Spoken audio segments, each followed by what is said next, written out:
Bismillahirrahmanirrahim. Alhamdulillahi Rabbil Alamin. Wabihi nasta'in ala umur dunya waddin. Nastaghfiruhu wa nastahdihi wa natubu ilaihi wa natawakkalu alaihi. Wa na'udzu bihi min syururi anfusina wa min sayyiati a'malina. Man yahdihillahu fala mudilla lahu wa huwal muhtad. وما يضلل فلن تجد له وليا مرشدا ولا هادي له. أشهد أن لا إله إلا الله وحده لا شريك له وأشهد أن سيدنا محمدا عبده ورسوله.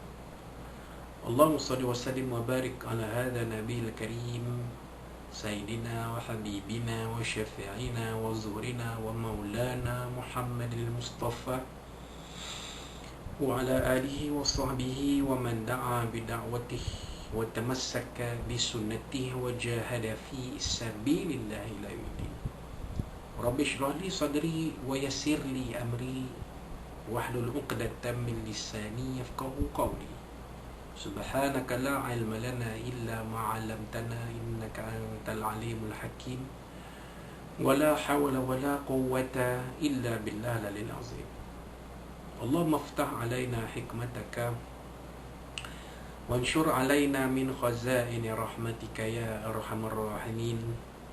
اللهم أرنا الحق حقا وارزقنا اتباعه وأرنا الباطل باطلا وارزقنا اجتنابه. قال الله سبحانه وتعالى في كتاب العزيز أعوذ بالله من الشيطان الرجيم وإن خفتم ألا تقسطوا في اليتامى فانكحوا ما طاب لكم من النساء مثنى وثلاث ورباع فإن خفتم ألا تعدلوا فواحدة أو ما ملكت أيمانكم ذلك أدنى ألا تعولوا. صدق الله العظيم.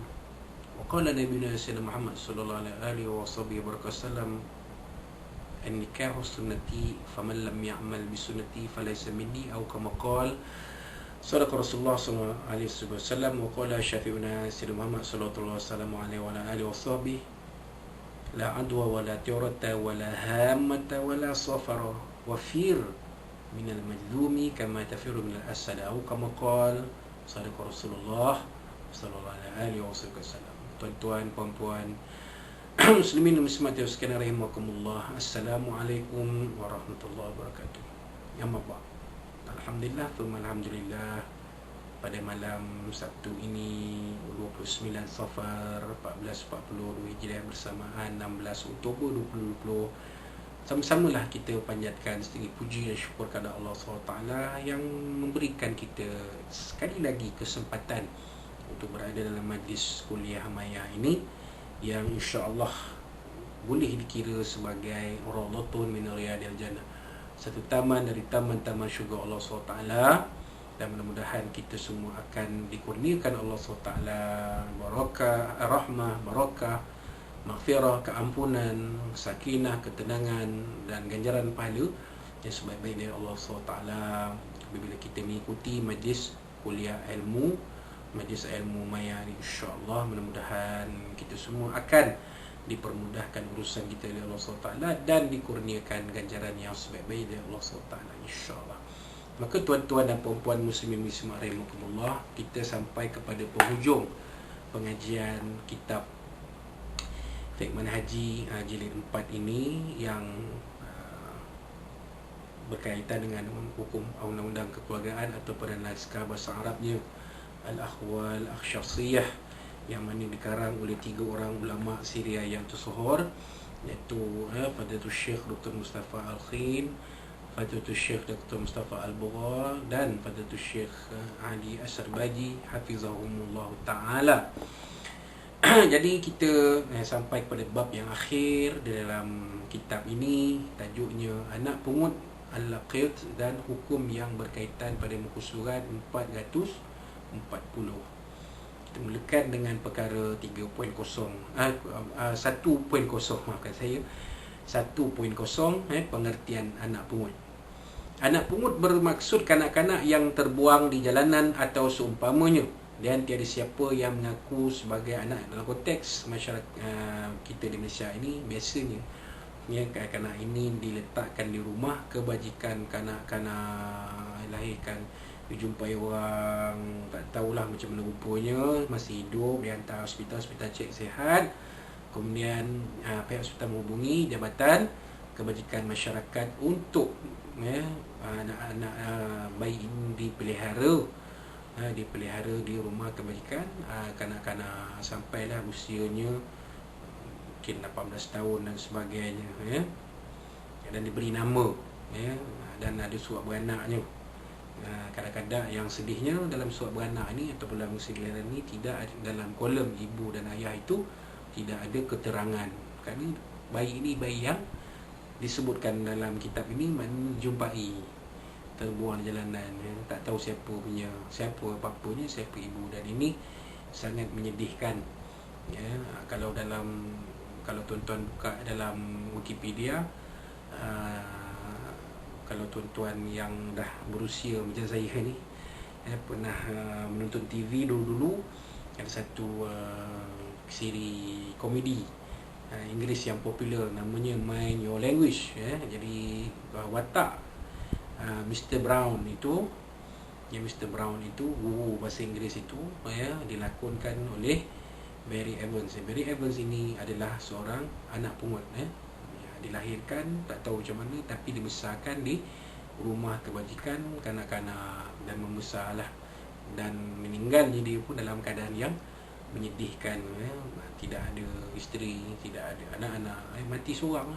Lahir pun terpungut, mati pun terpungut juga. Sedih melihat kisah Barry Evans ni, tapi ialah dia tidak beragama Islam, tapi contohnya tu ada.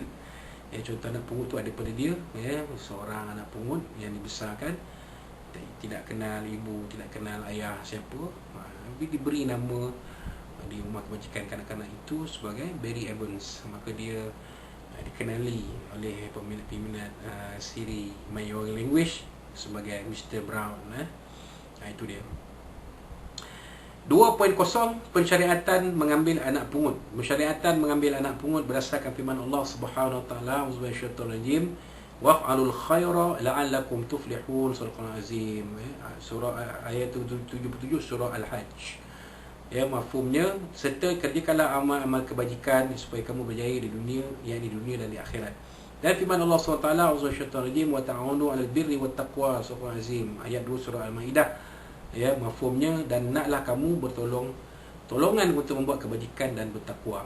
Dan firman Allah SWT lagi, auzubillahi minasyaitonir rajim, wa man ahyaha faka'annama ahyan nas jami'a, surah Al-Azim, ayat 32 surah Al-Maidah. Mafhumnya, dan siapa yang menjaga keselamatan hidup seorang manusia, maka seolah-olah dia telah menjaga keselamatan hidup manusia semuanya. Itu dia 3 dalil menunjukkan mengambil anak pungut itu ada dianjurkan oleh Islam, dianjurkan oleh syarak. Dan juga hadis Nabi SAW, an Abi Hurairah radhiyallahu anhu qala, daripada Abi Hurairah radhiyallahu anhu, beliau telah berkata, qala Rasulullah SAW, bersabda Rasulullah SAW, man nafasa an mu'minin kurbatan min kurabid dunia, sesiapa yang melepaskan satu kesusahan orang mukmin di dunia, nafasallahu anhu kurbatan min kurabi yaumil qiyamah, maka Allah SWT akan melepaskan satu daripada kesusahannya pada hari akhirat. Wa man yassara ala mu'sirin yassarahu Allahu alaihi fid dunya wal akhirah, dan siapa yang memudahkan urusan orang yang dalam kesusahan, maka Allah Taala akan memudahkan urusannya di dunia dan di akhirat. Wa man satara musliman satarahu Allahu fid dunya wal akhirah, dan siapa yang menutup aib seseorang muslim, maka Allah Taala akan menutup aib di dunia dan di akhirat. Wallahu fi auni al-'abdi ma kana al-'abdu fi auni akhihi, dan Allah SWT akan membantu seorang hamba selagi dia membantu saudaranya. Jadi mengambil anak pungut itu termasuk dalam ketiga maksud hadis ini. Kita maksudnya membantu membesarkan, membantu memudahkan urusannya dalam kehidupan dan menutup aibnya anak pungut ini. Dan hadis Nabi SAW an Salim bin Sa'd radhiyallahu anhu. Tadi hadis Nabi SAW ini diriwayatkan oleh Muslim. Dan hadis Nabi SAW an Salim bin Sa'd radhiyallahu anhu qala, dari Salim bin Sa'd radhiyallahu anhu, beliau telah berkata, qala Rasulullah SAW, bersabda Rasulullah sallallahu alaihi wasallam, ana wa kafilul yatimi fil jannah hakadha. Ya, aku dan penjaga anak yatim bersama-sama dalam syurga seperti ini. Ya, wa asyara bi usbu'aihi, as-sababah wal wusta. Ya, Nabi SAW bersabda sambil mengisyaratkan dari tunjuk dan dari tengahnya, macam ni. Ya, rapatnya tu isyaratun ila syiddatil qurbi bainahuma, sebagai isyarat tanda mereka berdua sangat hampir kedudukannya. Nabi dengan orang jaga anak yatim macam ni rupa. Kancing gila dalam syurga. Ya, begitu tuan-tuan. Hadis seterusnya, an Jarir bin Abdullah radhiyallahu anhu qala, Jarir bin Abdullah radhiyallahu anhu, beliau telah berkata, qala Rasulullah SAW, bersabda Rasulullah sallallahu alaihi wasallam, man la yarhamin nasa la yarhamullah. Atau kamu qala sallallahu alaihi wasallam, daripada Jarir bin Abdullah radhiyallahu anhu, beliau telah berkata, bersabda Rasulullah sallallahu alaihi wasallam, sesiapa yang tidak mengambil ngasihi manusia, maka Allah tidak mengasihinya. Hadis riwayat Imam At-Tirmizi. Ya, seperti mana kelebihan hadis tadi, Nabi SAW menyebut tentang kelebihan orang yang menjaga anak yatim ini dengan Nabi akan serapat ini pada hari kiamat nanti dalam syurga. Ini hadis yang diriwayatkan oleh Imam Al-Bukhari. 3.0 hukum mengambil anak pungut. Sesiapa terjumpa kanak-kanak di jalanan yang tidak diketahui siapa penyaganya, maka mengambil, menjaga dan mendidiknya adalah fardu kifayah. Jadi di Malaysia ini menjadi tanggungjawab Jabatan Kebajikan Masyarakat untuk menjaga anak-anak seperti ini. Walau macam mana pun tidaklah menjadi salah kepada sesiapa untuk mengambil, menjaga dan mendidik anak pungut ini. Ia adalah fardu kifayah. Mana kalau dah ada orang ambil, yang lain tu terlepas. Jabatan Kebajikan Masyarakat dah ambil, terlepaslah yang lain. Kewajipan yang lain tu. Jika dia tidak diindahkan oleh siapa pun dan masih terbiar di situ, maka semua penduduk yang mengetahuinya di negeri, daerah atau kampung berkenaan berdosa. Jika seorang daripada penghuni penduduk mengambil, menjaga dan mendidik anak tersebut, jika semua penduduk tersebut terselamat daripada dosa. Jadi apa yang dibuat oleh Jabatan Kebajikan Masyarakat ini, tuan-tuan, melepaskan tanggungjawab kita semua, kan.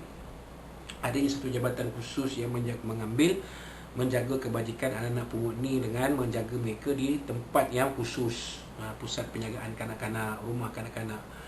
Contohnya kalau di Perak ni ada satu rumah kanak-kanak di Kuala Kangsar, di situ.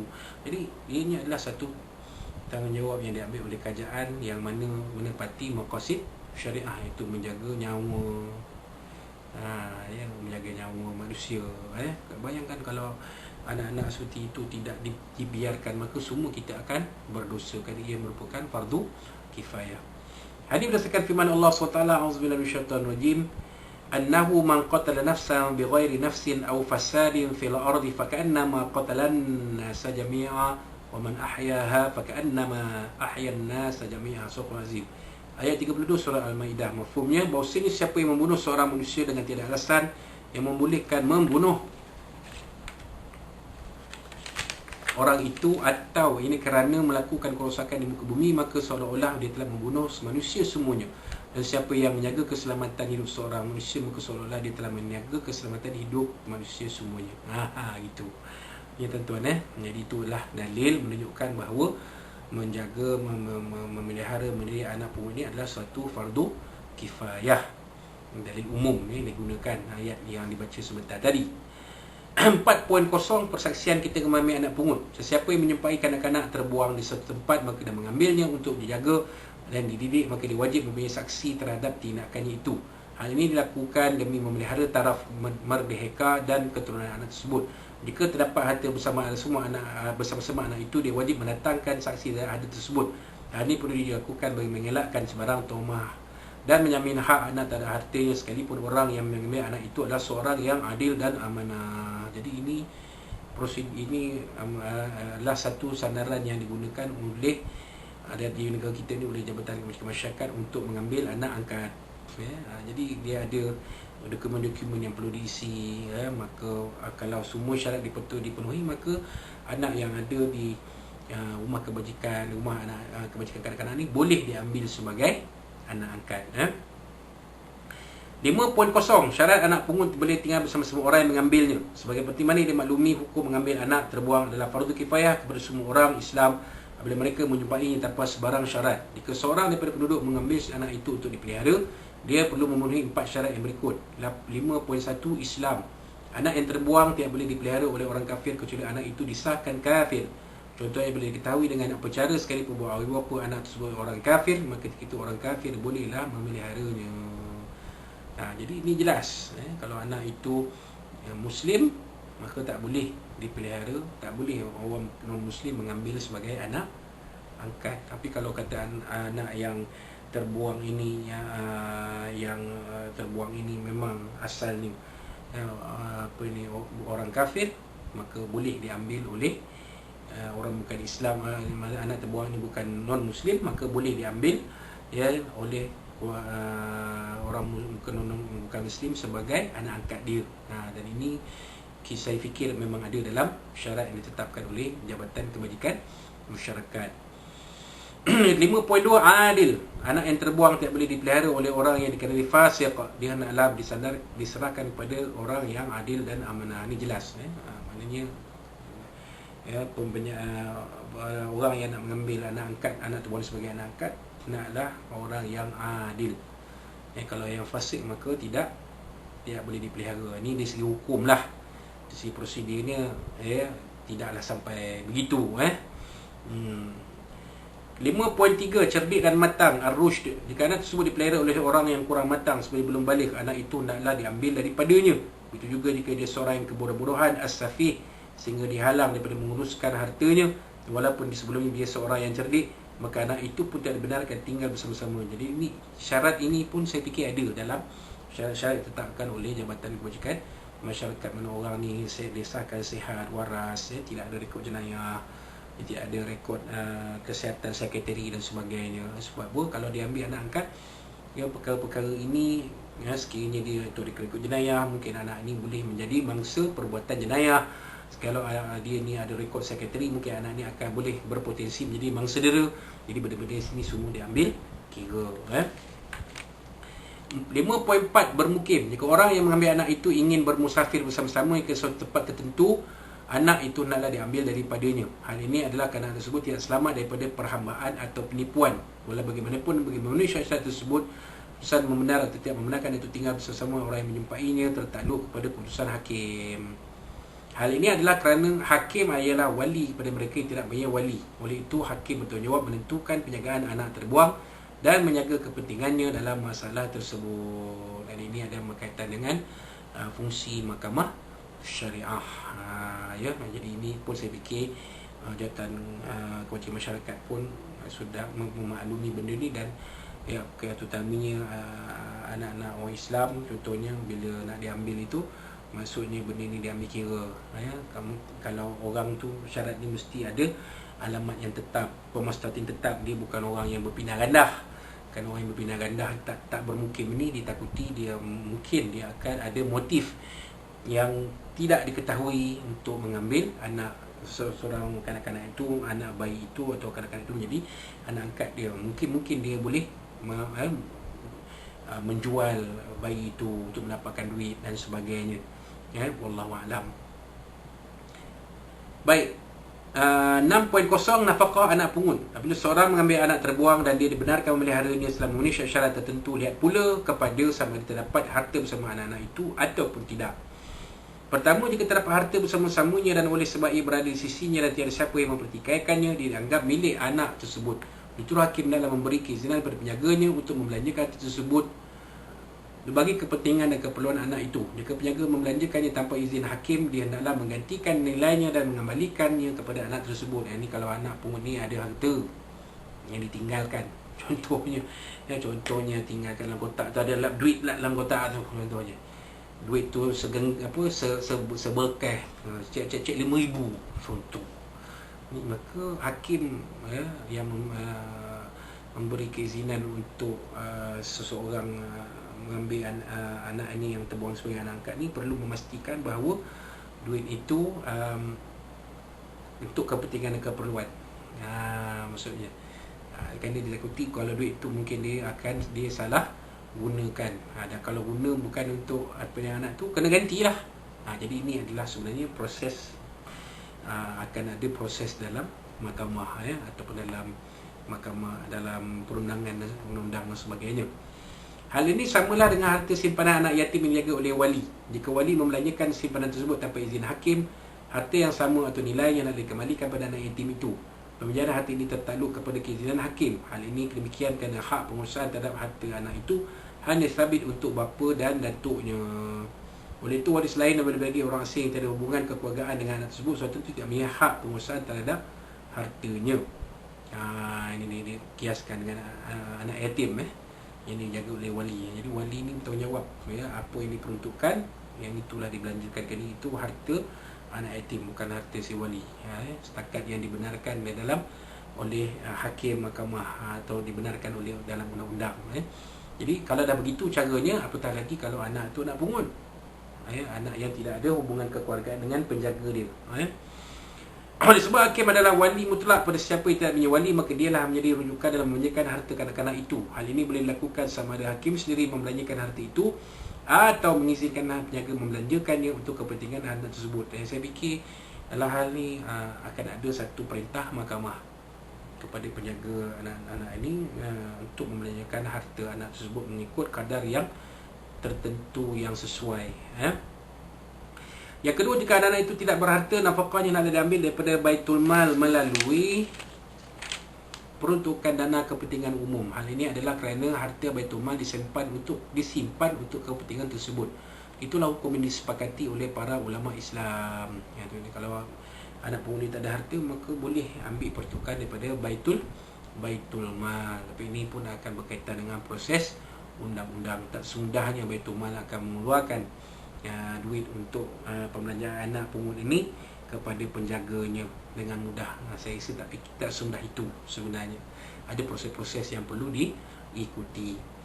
Hal ini berdasarkan riwayat bahawa Sayyidina Umar bin Khattab radhiyallahu anhu telah mendapatkan pandangan para sahabat radhiyallahu anhu untuk menentukan nafkah anak-anak pungut. Mereka sepakat menyatakan bahawa nafkahnya hendaklah diambil daripada harta Baitul Mal. Kadang-kadang yang tidak mempunyai harta termasuk dalam golongan mereka yang telah dijelaskan oleh Nabi Muhammad sallallahu alaihi wasallam. Abi Hurairah radhiyallahu anhu, daripada Abi Hurairah anhu, Nabi sallallahu alaihi wasallam, daripada Nabi sallallahu alaihi wasallam, man taraka malan faliwarathatihi, sesiapa yang meninggalkan harta ialah untuk warisnya, wa man taraka kallan fa ilayya, siapa yang meninggalkan beban maka terserahlah kepadaku. Wa fi riwayatin wa man taraka dainan au diya'an falyatini fa ana maulahu. Siapa yang meninggalkan hutang atau anak tanpa harta, dia hendaklah menemui akulah walinya. Hadis riwayat Imam Bukhari dan Muslim. Wallahu alam. Maknanya terserah. Maksud Nabi SAW sini ialah anak tanpa harta ini hendaklah urusannya dalam tanggungan pihak kerajaan. Dan inilah yang dilaksanakan di Malaysia. Iaitu kerajaan mewujudkan satu jabatan di bawah Kementerian Wanita, Keluarga dan Masyarakat, iaitu JKM, Jabatan Kementerian Masyarakat, untuk menjaga kebajikan anak-anak pungut ini, dan diletakkan di rumah kebajikan, dibiayai harta, dibiayai oleh peruntukan kerajaan setiap tahun. Wallahu alam. 6.1. Harta Baitul Mal tidak perlu diganti. Hakim tidak perlu meminta harta Baitul Mal yang telah dibelanjakan sebagai nafkah kepada anak tersebut diganti setelah dia dewasa dan kaya. Hal ini demikian kerana nafkah bukannya hutang, tapi merupakan hak kanak-kanak tersebut sebagaimana nafkah suami kepada isteri dan ada nafkah bapa kepada anak-anak. Itu dia. Jadi mana tak perlu Baitul Mal ni nak menuntut pula daripada anak pungut ni bila dah besar, so kau kena bayar balik. Itu tidak seperti itu. Kenapa? Kerana itu adalah hak seorang anak yang dipelihara oleh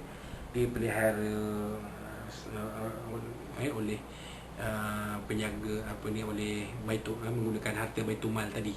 Macam JKM lah kan. Tak boleh JKM nak claim pula daripada anak pungut ni dah besar, so kau kena bayar potong dia tiap bulan. Tak boleh. ya, sebab itu adalah hak dia, ya, hak dia membesar, perlu ada peruntukan yang dikatakan sebagai nafkah, ya. Baik. Ni wallahu alam. 6.2 nafkah anak pungut apabila Baitul Mal tidak berharta. Jika harta Baitul Mal tidak mencukupi untuk menampung keperluan anak-anak pungut, disebabkan mereka ramai atau terdapat keperluan lain yang lebih penting dan sebagainya, hakim wajib meminjam kadar yang mencukupi untuk keperluan anak-anak pungut tersebut daripada orang kaya. Hutang ini dibuat atas nama negara dan naklah diganti apabila Baitul Mal punya harta. Ini ceritanya. Tapi kalau tengok kalau tengok dari segi apa yang kita lihat, Baitul Mal negeri Malaysia ni tak pernah sampai jadi macam tu. Dan untuk anak-anak pungut ni pula peruntukan kerajaan yang digunakan, dan kerajaan tidak bersikap tidaklah sampai tak ada duit dan sebagainya. Masih ada peruntukan wang yang mencukupi untuk peruntukan anak-anak pungut ni. Namun demikian, macam disebut dalam kitab ni, mana kalau kata dan ditakdirnya Baitul Mal menghadapi masalah kewangan yang kronik, maka boleh Baitul Mal meminjam daripada orang kaya ataupun daripada syarikat-syarikat korporat dan sebagainya. Ia merupakan hutang negara yang mana nanti Baitul Mal akan bayar balik. Itu kaedah sulan dalam kitab ni. Tapi hakikatnya benda ni di Malaysia tidaklah pernah berlaku. 7.0 memberi perhatian kepada anak pungut. Berdasarkan hukum-hukum yang telah dinyatakan, dapat disimpulkan bahawa Allah SWT meletakkan tanggungjawab menjaga dan mendidik anak-anak pungut pada kedudukan yang penting dan utama. Semua orang Islam adalah berdosa jika mereka cuai memelihara seorang anak pungut. Pemerintah juga berdosa jika tidak memberi perhatian kepadanya dan tidak cuba memelihara bagi menggantikan kasih sayang ibu bapanya. Sumbangan itu, Islam mewajibkan pemerintah berhutang daripada orang Islam yang kaya jika negara itu miskin dan tidak ada cara lain untuk menanggung perbelanjaannya. Itu dia, kaedah. Islam memandang bahawa memelihara seorang anak itu walaupun anak pungut adalah satu yang menjadi tanggungjawab. Kalau dia tak ada mak ayah, tak tahu mak ayah ada siapa semua, maka mau tak mau kerajaan terpaksa mengambil tanggungjawab untuk membesar dan memelihara anak pungut ini. Baik, wallahu alam. 8.0 anak pungut dia harus disamakan dengan anak sendiri. Galakkan, mendidik serta memberi perhatian kepada anak-anak pungut tidak bermakna menjadikannya anak sendiri dan menyertakan hubungan keturunan dengan mana-mana lelaki dan perempuan sama ada yang memeliharanya atau orang lain. Allah SWT telah menarikkan perkara ini dengan jelas bahawa penjagaan, perhatian dan pendidikan adalah wajib berasaskan persaudaraan Islam dan kasih sayang terhadap sesama manusia. Adapun menjadikannya anak sendiri berarti mewujudkan hubungan nasab dengan anak pungut itu, ia adalah haram dan batal. Jadi kalau kata ambil anak pungut menjadi anak angkat tu tak boleh bin kepada bapa angkat, tak boleh, sama sekali tak boleh. Tapi ini yang kita ketahui ada diamalkan oleh masyarakat Melayu kita dulu-dulu. Bin bapa, tapi sebenarnya bukan bapa dia, bapa angkat dia. Dan ini jadi masalah bila anak angkat itu adalah anak perempuan. Bila dinikahkan, menggunakan nama ayah dia, ayah angkat sebagai wali, dan perkahwinan itu tidak sah kerana wali itu, bapa angkat itu bukan wali. Kalau anak itu anak angkat yang tak diketahui nasab keturunannya, maka dia jadi anak seolah-olahnya anak tidak sah taraf, maka tak boleh diwalikan pada sesiapa pun melainkan wali hakim. Jadi tak boleh kalau kita melihatkan ni kita nak bin kan, tak boleh. Dia seolah-olah macam mewujudkan satu hubungan keturunan ataupun nasab tadi. Dan dia jadi batal, dan batal haram pula, berdosa pula kita membinkan anak angkat kita kepada bin kita. Hal ini adalah kerana pertama, asas pada nasab ialah kelahiran atau perkahwinan, sedangkan asas ini tidak wujud antara anak pungut dengan siapa yang memeliharanya. Kedua, hubungan nasab menyebabkan anak-anak berhak mendapat harta pusaka, nafkah serta berkewajipan dari harta pusaka dan nafkah itu. Yang ketiga, nasab adalah asas kepada haram perkahwinan, halal melihat mahram, hak tinggal bersama-sama dan bergaul mesra. Itu dia. Jadi kalau anak pungut ni, kalau dia ambil sebagai anak angkat ni, dia ada panggil batasan dia. Nak bin kan tak boleh.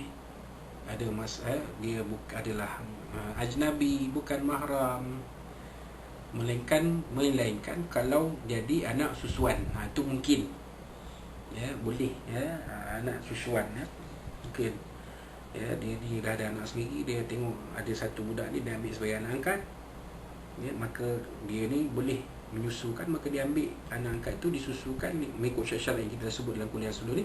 Maka dia dalam sesuatu, maka dia ada hubungan nasab.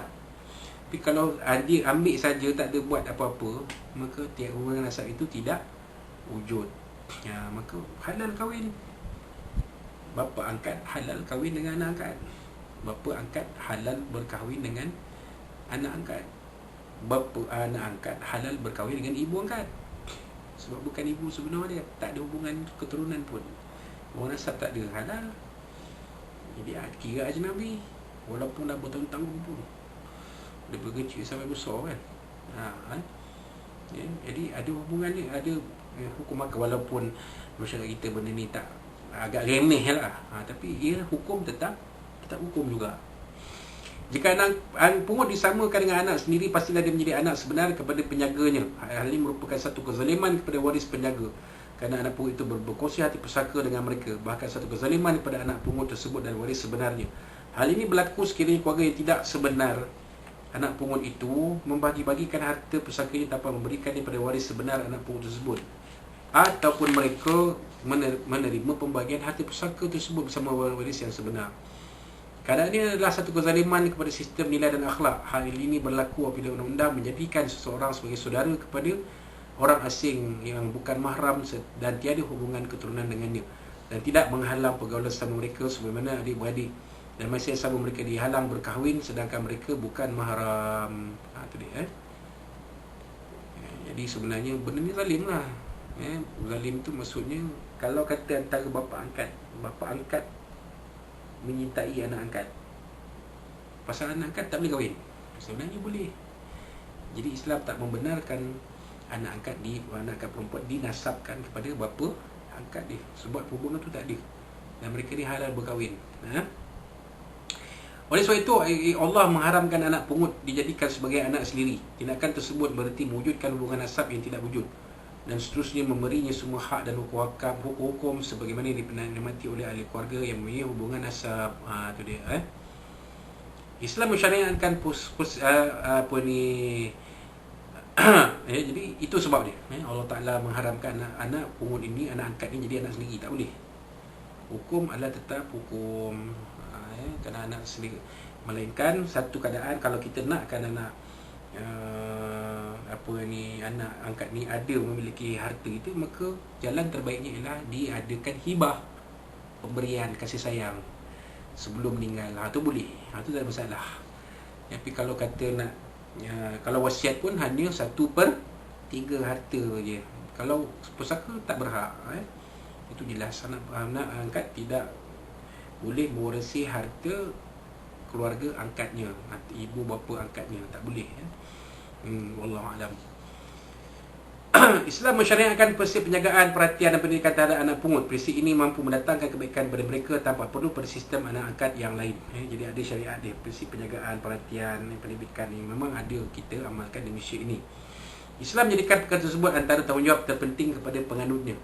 Ini berdasarkan firman Allah SWT, Auzubillahi minasyaitonirrajim, wa ma ja'ala ad'iyaakum abna'akum dzalikum qaulukum bi afwahikum wallahu yaqulul haqqa wa huwa yahdis sabil ud'uuhum li abaihim wa aqsatu 'indallah fa illam ta'lamu abaahum fa ikhwanukum fid dini wa mawalikum wa laysa 'alaykum junahun fima akhtatum bihi walakin ma ta'ammadat qulubukum wa kana Allahu ghafurur rahim.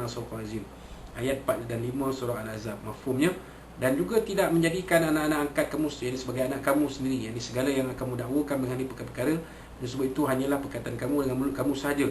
Dan ini ingatlah Allah Ta'ala menerangkan yang benar, dan dia juga yang memimpin ke jalan yang betul. Panggillah anak-anak angkat itu dengan berbirkan pada bapa-bapa mereka sendiri. Cari itulah yang lebih adil di sisi Allah. Dalam pada itu, jika kamu tidak mengetahui akan bapa yang seagama dan sebagai maula kamu, dan kamu pula tidak dikira berdosa dalam perkara yang kamu silap melakukannya, tetapi yang dikira berdosa itu adalah ini perbuatan yang disengajakan oleh hati kamu melakukannya. Dan yang ingatlah Allah Maha amat pengampun lagi bagi lagi amat mengasihani. Itu dia tuan-tuan. Jadi kalau kita anak angkat tu dalam surat kelahiran dia ada nama bapanya dan sebagainya, kita binkan bapa dia. Kalau bapanya tu tak dapat dikesan, anak perempuan, kalau anak angkat tuan perempuan, kita beritahu, dan anak angkat perempuan ni, anak perempuan angkat ini mestilah mencari wali bapanya sebagai wali perkahwinan. Namun untuk kita mewalikan tak boleh sama sekali, wallahu alam. Dan yang akhir sekali, perkara 90, menyeleweng dan kembali kepada jahiliah.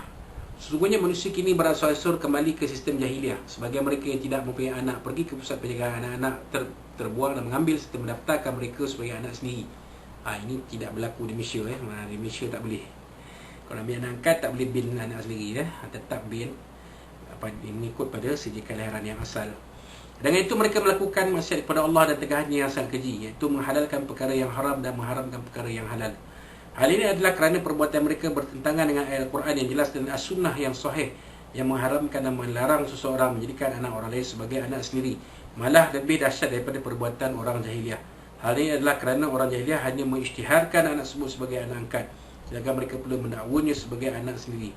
Lantaran itu anak tersebut bergaul dengan perempuan asing ala janabiyah dalam keluarga berkenaan dengan alasan mereka ialah mahramnya. Jadi tak boleh. Kalau walaupun anak angkat pun dengan mak angkatnya ada aurat, dengan adik-adik perempuannya ada aurat, dengan sepupu-sepupu angkatnya ada aurat. Jadi aurat tu sama macam ajnabi, tak ada beza. Tapi ini sesetengah masyarakat kita kurang mengamalkan benda ini, maka itu yang berlaku. Maka jadi kecelaruan. Jadi bila adik-adik angkat, bila abang angkat nak kahwin dengan adik angkat, mak bapak tak bagi, kata tak boleh, tu adik angkat kamu. Sedangkan sebenarnya boleh, kerana hubungan nasab tak ada. Dia adalah perempuan asing, ajnabi lah, bukan asing lah maksudnya, dia perempuan yang tidak ada hubungan kekeluargaan, maka halal lah dikahwini oleh adik angkat dia, boleh abang angkatnya. Gitu. Dia juga dilarang berkahwin dengan anak perempuan keluarga tersebut dengan alasan yang sama, sedangkan sebenarnya mereka halal berkahwin dan sepatutnya dilakukan. Mereka dilarang bergaul dan hidup bersama sebagai mahram. Ini betul. Ini tak boleh bergaul sebagai mahram sebab tak ada hubungan nasab pun. Jadi boleh halal kahwin sebenarnya.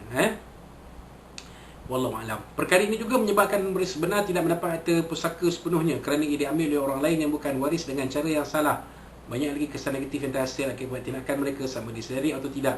Dengan itu mereka dimurkai Allah dan memang patut menerima balasan yang amat dahsyat pada hari kiamat, walaupun mereka menyangka melakukan kebaikan. Wal'iyahzubillah. Jadi kalau kita ada memelihara anak angkat ni, pastikan bahawa hak-hak anak angkat ni, kalau kita nakkan dia dapat sebahagian pada kita, gunakan cara hibah ataupun cara wasiat. Tapi yang lebih baik hibah lah. Semasa hidup kita dah bagi siap-siap lah. Apa kita nak bagi, tanah ke, rumah ke, duit ke, kita bagi. Masa hidup ni kita dah bagi dah. Dia payah tunggu nak mati, soal kita nak wasiat nak mati ke, sebab bila meninggal ni, jadi masalah teknikal yang kadang-kadang bertahun-tahun tak selesai.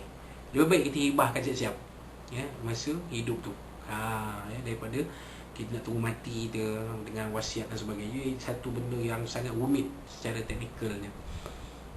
Jadi kita rasa kita buat kebaikan tapi menyusahkan orang yang tinggal, dan jadi konflik pula antara keluarga kita dengan waris kita dengan anak angkat ni.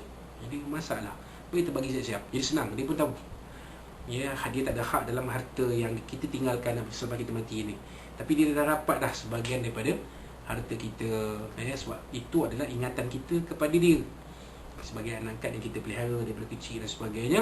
Maka ingatan kita pada dia itu diabadikan dengan kita memindahkan hak sebahagian harta kita sebagai hibah, sebagai satu bentuk pemberian ataupun hibah kepada dia, pada anak angkat ni. Akhir sekali, kepada Allah dimohonkan agar membetulkan perjalanan hidup ni di atas jalan redainya. Wallahu rasuluhu a'lam. Maka habislah kita mengkhatamkan pengajian kitab Fiqh Manhaji jilid 4 ni, yang mana saya dah mengajar kitab ni sejak tahun 2001. Kitab ni barulah malam ni, selepas 19 tahun barulah saya berjaya mengkhatamkan pengajian kitab ini. Setelah percubaan usaha saya sebelum ni tidak berjaya. Di Masjid Jami' Alam Shah di Kuala Lumpur pun setengah jalan je, tak berjaya. Kuliah maghrib lah. Di Surau Ijtimaiyah di Sungai Kuruh pun tak berjaya. terhenti sampai hujung tahun lepas 2019, tapi dah hujung dah. Jadi saya mengambil inisiatif untuk meneruskan pengajian kitab fiqh haji ini secara maya sampailah ke malam ini siri yang ke-77. Kalau ikutkan siri yang ke-77 barulah khatam kitab ini. Alhamdulillah, kita panjatkan segala puji pada Allah, syukur pada Allah SWT, kita berjaya mengkhatamkan pengajian kitab fiqh manhaji ini. Dan kalau ikut sejarahnya daripada di sini daripada surah Istimewa dulu, saya mula mengajar kitab siri pertama. Daripada siri pertama tahun 2013. Jadi tuan-tuan dan puan-puan, kalau nak, mungkin ada yang dah hujung-hujung ni, mungkin kalau nak tengok balik kuliah-kuliah, rakaman video kuliah kitab ini daripada siri 1, tuan-tuan boleh lihat di YouTube di channel kita Muhammad Azmi 10 MOHD AZMI 10. Jangan lupa subscribe dan tekan bunyi loceng untuk mendapatkan maklumat-maklumat info-info yang terkini. Dan boleh ikut tulis saja bila sampai channel tulis saja kuliah kitab fiqh manhaji jilid 4. Jadi akan dapatlah daripada siri pertama sampailah siri yang ke-77, sama ada di surah Istimaiyah ataupun sampailah ke kuliah maya ini. Jadi alhamdulillah kita panjatkan sekali lagi puji syukur kepada Allah SWT, kita telah berjaya mengkhatamkan kitab fiqh manhaji jilid 4 ni. Dan insyaAllah kalau ada lah masjid-masjid dan surau yang memohon itu, kita memulakan semula kuliah pengajian kitab fiqh manhaji jilid 4 ni. InsyaAllah kita akan mulakan kembali daripada siri yang pertama, daripada awal lagi. Tapi macam saya kata tadi lah, dia memakan masa. Kalau ikut ni sebenarnya dia boleh pergi lebih dari 7 tahun. Tapi bila dah kuliah maya ni, saya boleh ambil masa-masa saya bila-bila yang free. Jadi dia boleh pergi laju sikit. Kalau kita ambil tiap-tiap bulan, sebulan sekali, mungkin akan lebih panjang masa dia, mungkin boleh pergi sampai 10 tahun dan ke atas.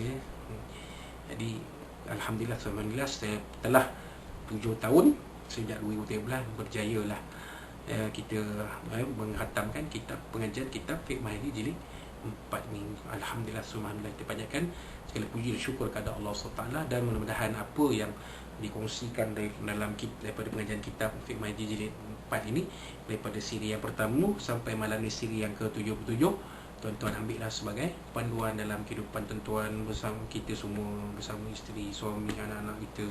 Jadikan panduan kerana dalam kehidupan kita ni, hukum hakam, undang-undang kekeluargaan ni satu benda yang penting kita perlu tahu, supaya ada jalan penyelesaiannya yang kita tahu, yang kita boleh manfaatkan dalam kehidupan kita. Dalam kehidupan kita diberkati dan rahmati Allah Subhanahu Wa Taala, bahagia, barakah, rahmah sebagainya bagi dunia sampai ke dalam keberkatan, keridaan, keberkatan rahmah Allah SWT, dan bagi dunia sampailah bahagia yang kekal abadi di akhir nanti. Dan sekiranya ada dalam kuliah-kuliah kitab fiqh manhaji jilid 4 ni, daripada siri yang pertama sampai siri yang ke-77 malam ini yang akhir ni, kalau ada apa-apa kekurangan di mana-mana, kesilapan di mana-mana, terkasar bahasa terlalu tersinggung kata, mana tahu saya ada cakap ni mungkin ada yang tak berapa nak kena ke bahasanya dan sebagainya, mungkin kasar ke dan sebagainya, semua mohon dari Allah SWT, terutamanya dari Nabi SAW. Sebab Nabi SAW lah yang menurunkan